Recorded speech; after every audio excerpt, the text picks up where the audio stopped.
The courtroom was so quiet you could hear the ceiling fan clicking above us. My ex-husband stood, straightening his expensive suit like he was auditioning for sainthood. His voice didn't shake. It was smooth, practiced. "I never laid a hand on her," he said. "She's just trying to get sympathy. There's no proof." His lawyer nodded, lips pressed into that smug little smirk he wore every time I was told to calm down, sit still, or move on. I didn't say a word. I kept my hands folded tightly in my lap, digging my nails into the soft skin of my palm just to stay grounded. Not out of fear, but because I knew that anything I said would be twisted. Brent was good at that. He had spent years making me feel like I was the one losing control. Then, from behind me, I heard the small voice I knew better than my own heartbeat. "Mom," Lila said, tugging gently on my sleeve, "can I give the judge the video I found in Daddy's phone?" My heart stuttered. My breath caught before I could ask what she meant. The judge leaned forward slightly. Everyone turned to look. I glanced at Brent. His face had gone pale. "Lila, what video?" I whispered. She reached into her backpack and pulled out her tablet, the pink one with the unicorn sticker peeling off the corner. She held it like it was made of glass. "I saved it," she said, louder this time, her voice steady. "It's from when Daddy got mad at you and filmed it on his phone. I saw it by accident when I was looking for my singing video." My stomach dropped. Brent's lawyer stood up. "Your Honor, this is highly inappropriate." The judge held up his hand. "Let's see what she's talking about." I sat frozen, my hands shaking in my lap. Lila walked to the front of the courtroom, placed her tablet on the table, and tapped the screen. The video started playing, loud and undeniable. But that moment, the one right before it started, that's what I keep replaying in my head. The way Brent's confident mask cracked for the first time. The way Lila stood with her shoulders back like she had more courage than I'd had in years. The way the judge didn't hesitate. You see, for years I thought my silence protected my daughter. But it turns out she was the one watching, listening, remembering. And in the end, she was the one who made them all hear the truth. I didn't grow up dreaming of a perfect marriage. I just wanted something safe, stable, something different from the chaos I was raised in. So when I met Brent, I thought I had finally found that. He was charming, attentive, the kind of man who opened car doors and made waitresses laugh. He looked like someone people respected, and I think that's what hooked me at first.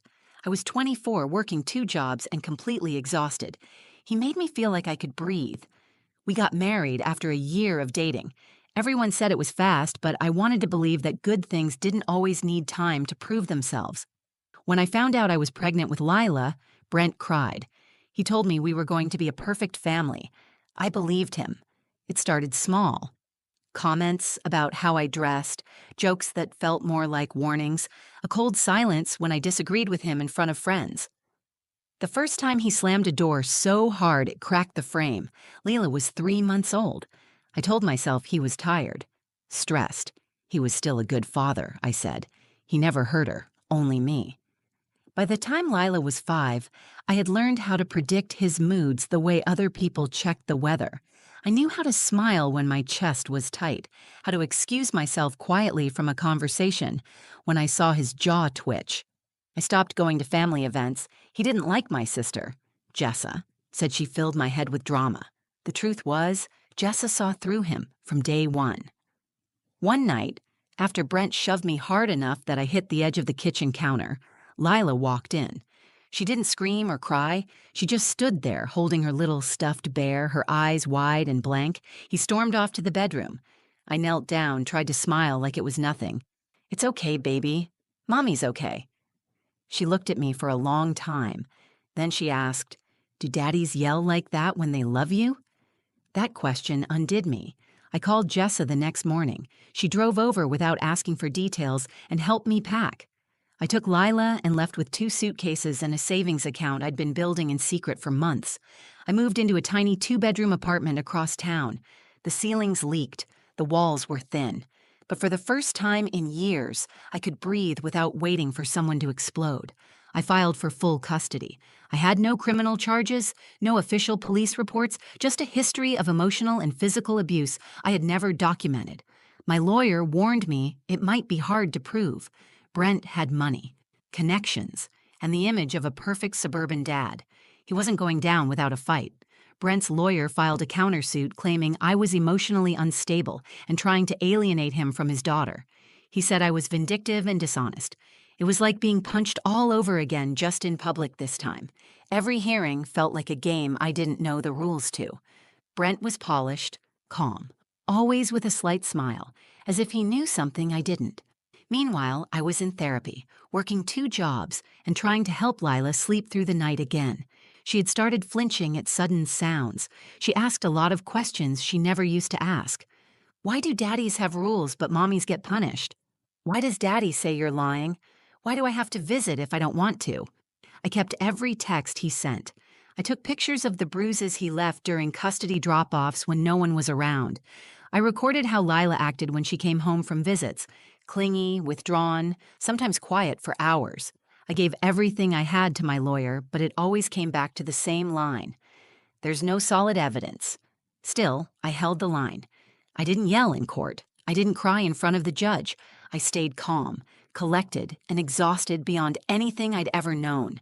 Because I had one job, protect my daughter. And I thought I was doing it. I thought I was shielding her. But the truth was, she saw everything. She remembered everything. And when I thought all hope was lost, she was the one who stood up and gave the judge the truth I couldn't. The courthouse always smelled like bleach and old paper. I sat on the hard bench outside the courtroom, knees bouncing, hands locked together so tightly my knuckles ached. Lila sat beside me, swinging her legs, holding her stuffed bear with one arm and her tablet with the other. She didn't ask questions. She just watched me, quietly, like she was trying to understand what kind of day it was going to be. My lawyer, Ellen, walked over and sat next to me. She gave me a tired but kind smile. "They're inside already," she said. "The judge is reviewing the parenting evaluations. Be ready. Brent's lawyer is going to be aggressive today." I nodded. My throat was dry. I had barely slept the night before.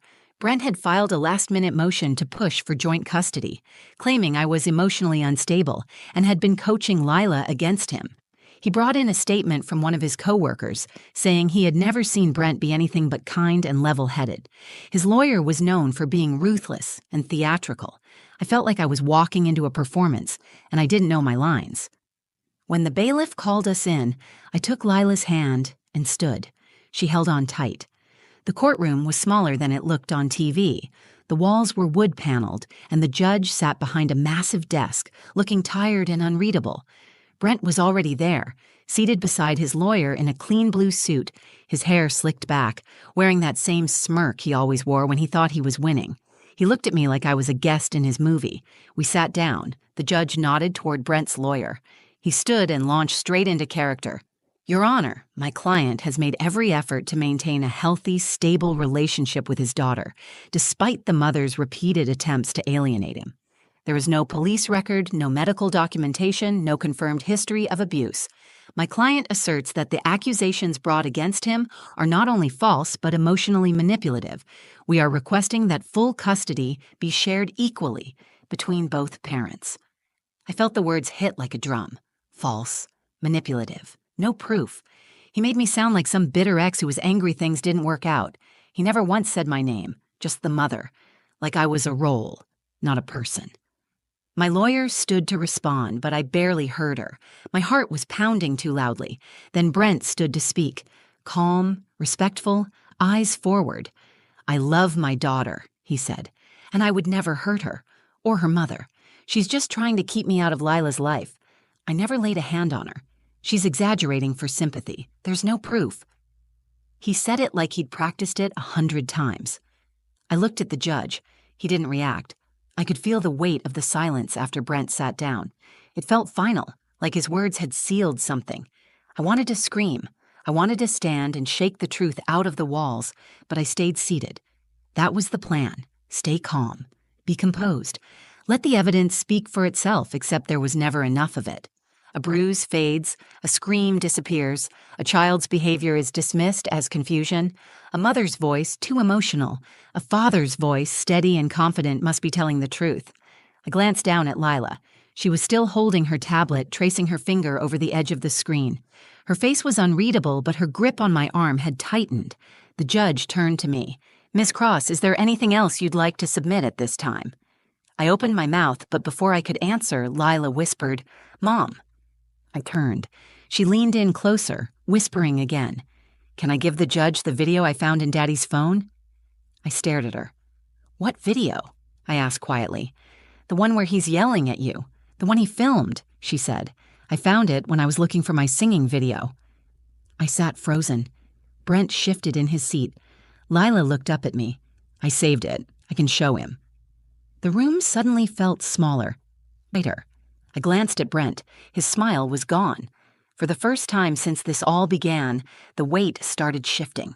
And it was my daughter, small, brave, and holding the truth in her tiny hands, who was about to turn the tide. I looked at Lila, her small face tilted toward me, waiting for permission. Her voice had been steady, but her fingers trembled slightly on the tablet screen. She wasn't scared of the courtroom. She wasn't afraid of the judge. She was afraid of me telling her no. Brent was watching us closely now. His posture had changed. His hand gripped the edge of the table. His lawyer leaned in to whisper something, but Brent ignored him. He knew what Lila had found. He knew exactly what video she was talking about. I turned to the judge. "Your Honor," I said, standing slowly, "my daughter has something she would like to submit into evidence." The courtroom shifted. I could feel the attention refocus like a spotlight. The judge raised an eyebrow. "She's 7, Brent's lawyer objected. "Your Honor, this is completely irregular."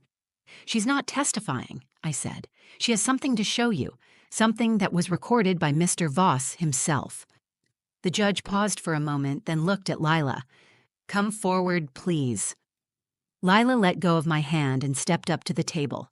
She looked so small standing there, holding her pink tablet like it was a shield. She tapped the screen, then looked at the judge. Her voice was soft but clear. "I found this when I was trying to watch one of my singing videos. I saved it because I didn't want to forget that Mommy wasn't lying." She turned the screen toward him and hit play. The courtroom was silent except for the sound of Brent's voice pouring from the tablet. Loud, furious, cruel. "You're pathetic. You think anyone's ever going to believe you? You can't even keep a house clean. You're lucky I haven't done worse." Then the sound of something crashing, my voice, pleading. A sob, heavy footsteps, a loud bang, and then the phone dropping, the image shifting sideways, showing me backed against the wall, hands up, crying. The video ended. Lila stepped back. The judge stared at the screen for a moment longer before looking up at Brent. His voice was flat and firm. "Is this you, Mr. Voss?" Brent didn't answer. His lawyer stood quickly. "Your Honor, this is taken without context. It was found by a minor. This is highly unorthodox and should not—" The judge raised his hand. "Sit down." His eyes stayed on Brent. "Is this your voice? Is this your recording?" Brent's lips moved, but no words came out.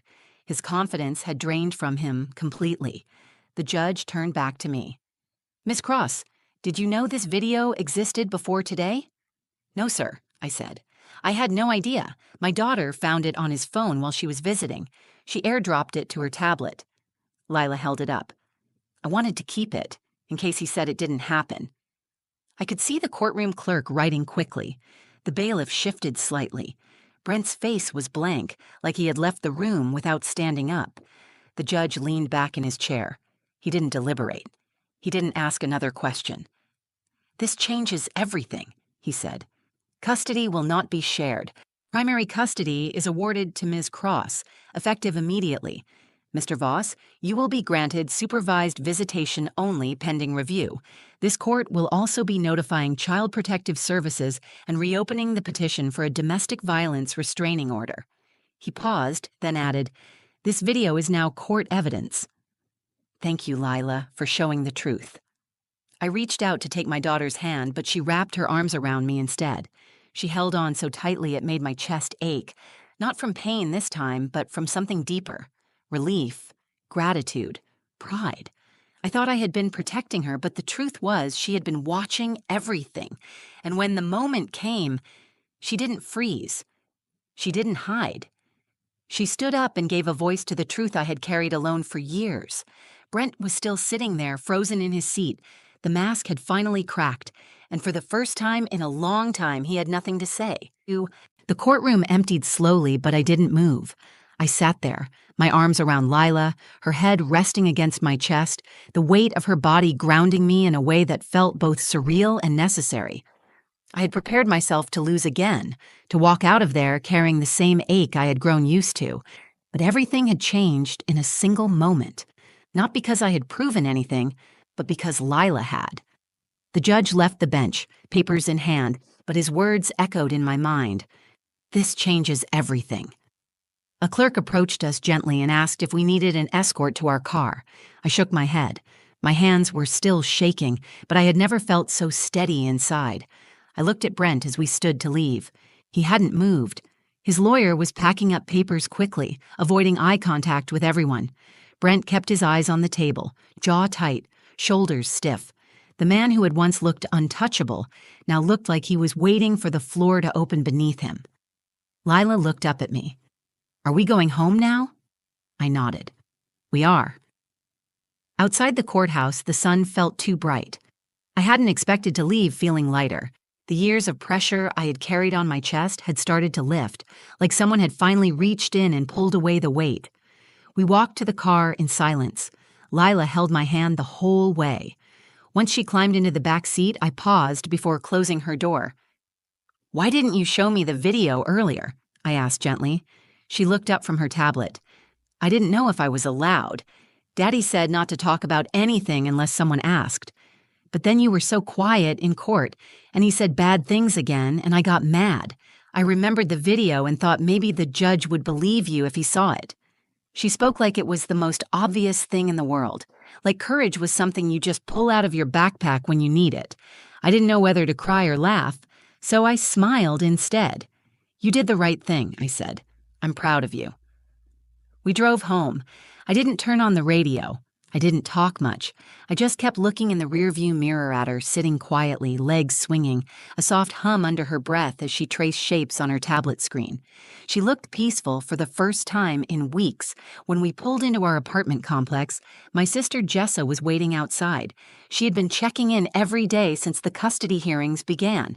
The second she saw my face, she walked straight to me and pulled me into a hug. "What happened?" she whispered. I didn't need to say anything. Lila beat me to it. "I showed the judge the video," she said, hopping out of the car. "The one Daddy made when he was yelling at Mommy. He believed us." Jessa looked at me, stunned. "She showed him a video? Where did it come from?" "From his phone," I said. "He recorded it. She found it." Jessa blinked, then shook her head. I always knew that girl was special. We walked inside together. That night, I let Lila fall asleep in my bed, curled under the blankets beside me. I watched her breathe, calm and steady, and I realized what had just happened wasn't the end of the fight. But it was the first time the truth had stood taller than the lie. The court had seen who Brent really was, and more importantly, so had Lila. Not because I told her, not because I forced her to believe me, but because she had witnessed it herself and had the strength to speak up. I thought about how many women never get that moment. How many are still sitting in silence, praying someone will believe them without needing proof. I didn't get justice because I was loud enough or brave enough. I got justice because my daughter, a little girl who had seen too much too soon, refused to let the lie win. And because of her, everything was different now. It's been 8 months since that day in court. Lila and I are still in the same apartment, but it feels different now, lighter, brighter. Not because the space changed, but because we did. We stopped surviving and started living. There are no more sudden outbursts behind closed doors, no more flinching when the door opens, no more quiet panic when the phone rings from an unknown number. Brent still calls sometimes.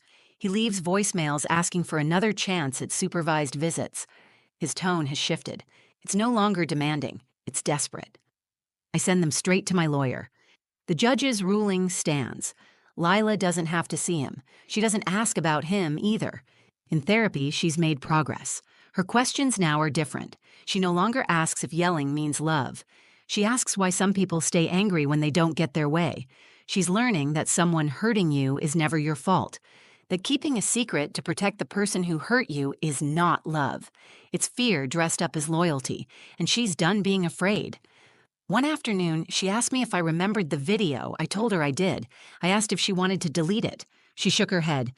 Number, I don't want to forget what happened.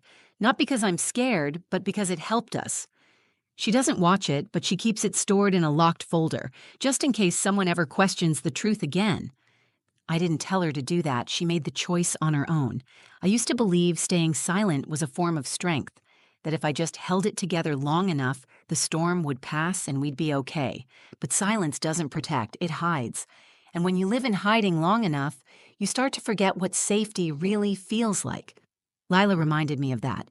She reminded me that truth, no matter how terrifying or messy, has power. It makes people uncomfortable. It shifts rooms. It ends lies that have lived too long. I've started speaking at support groups now, not because I have all the answers, but because I finally understand the value of being heard. When I sit in those circles and look into the eyes of other women who feel invisible, I tell them what I wish someone had told me. You don't need bruises to prove your pain. You don't need to wait until he crosses some invisible line. You're allowed to leave before it gets worse. And most importantly, your child doesn't need a two-parent household. They need a safe one. The court didn't save me.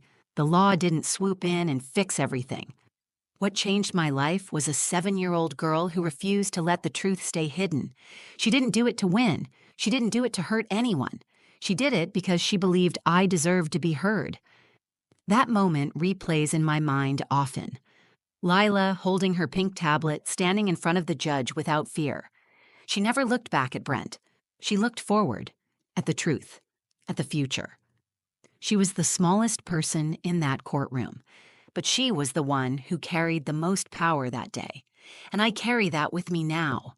Every time I doubt myself, I remember that even when I was drowning, I raised a child brave enough to speak up when I couldn't. We're not the same people we were. I'm no longer the woman who explained away bruises or apologized for walking on eggshells. I'm a mother who listens more carefully now, who doesn't tell her daughter to be quiet just to keep the peace, who no longer measures strength by how much she can endure, but by how boldly she can protect the life she's rebuilding. And Lila is not just a survivor. She's a truth teller, a protector, a reminder that sometimes the most powerful voices come from the smallest people. We live differently now. We laugh louder.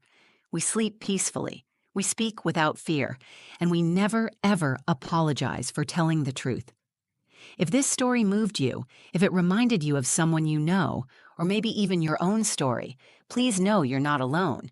There is strength in your voice. There is power in being believed. And sometimes the most unexpected heroes are the ones sitting quietly beside us, watching, learning, and waiting for their moment to speak. If you found meaning in what you just heard, take a second to like this video. It helps this story reach someone who may need it today. Share it with anyone who's been through something similar or who needs to be reminded that the truth matters, no matter how long it's been hidden. I would love to hear your thoughts, your stories, or even just one word that stood out to you. Drop a comment below. I read every one of them, and if you want more stories like this, real, raw, and honest, subscribe to the channel and hit the notification bell so you don't miss what's coming next. Thank you for watching. Thank you for listening. And most of all, thank you for believing survivors.